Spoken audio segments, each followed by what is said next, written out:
ભગવાને તમને લોકોને દીકરી દીધી હોય તો મારી આપને પ્રાર્થના છે,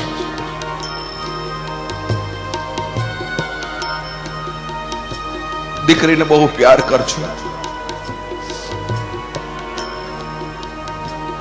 પેટ ભરીને પ્યાર કરજો, દીકરીને તમામ જીદ પૂરી કરજો,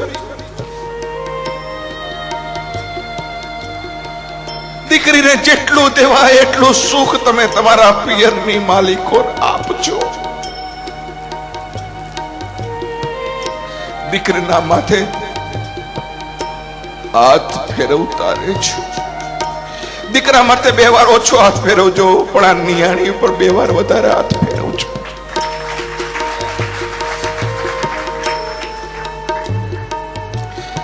કારણ કે દીકરીને ખબર નથી.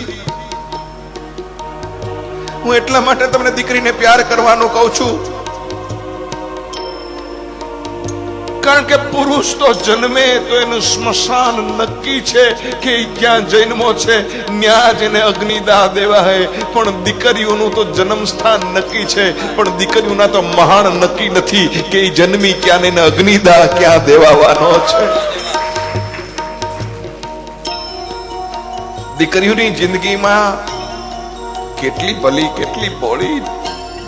એનો બાપ એમ કે બેટા ઠેકાણું બહુ સારું છે, અને દીકરી આ પાડે, અને કોઈ દી ન જોયા હોય, કદી ન ઓળખતી હોય એવા કુટુંબની માલિકો જેમ દૂધમાં સાકર બળે એમ ભળી જાય અને સખત એક જ વિચાર કરે, મારા બાપની આબરૂ સાચવવાની છે, મારા બાપની ઇજ્જત સાચવવાની છે.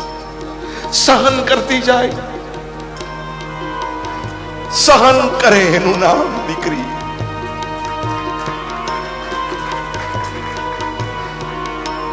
આપણા ઘરમાં દીવો કરે એનું નામ દીકરો, પણ કોકના કુટુંબની માલિકો જઈને દીવા કરે એનું નામ દીકરી છે, એટલું યાદ રાખજો. એવી દીકરીને કોઈ મહેરબાની કરીને પાણો નહીં કેતા, એવી દીકરીને મહેરબાની કરી કોઈ પથ્થરો નહીં કેતા, એવી દીકરીને મહેરબાની કરી અને કોઈ સર્પનો ભારો નહીં કેતા. તમારે ઘરે લક્ષ્મી પધારે અને જો તમે લક્ષ્મીની સામું મોઢું ફેરવશો તો જિંદગીની માલિકો કોઈ દી સુખી નહીં થાવ, એટલું યાદ રાખજો. અરે તમારી દીકરીઓ તો એના નસીબ લઈને આવે છે.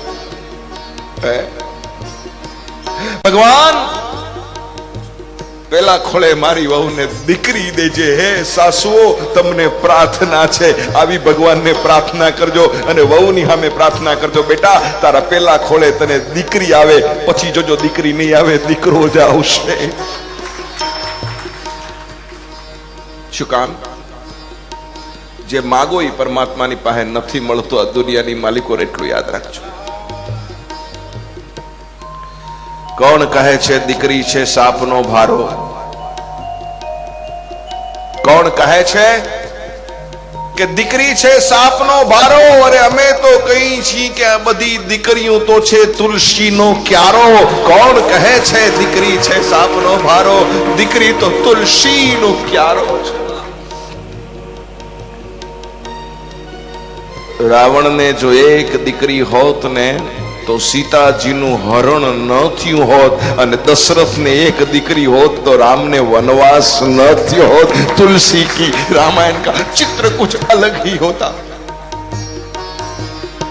દીકરી માગજો.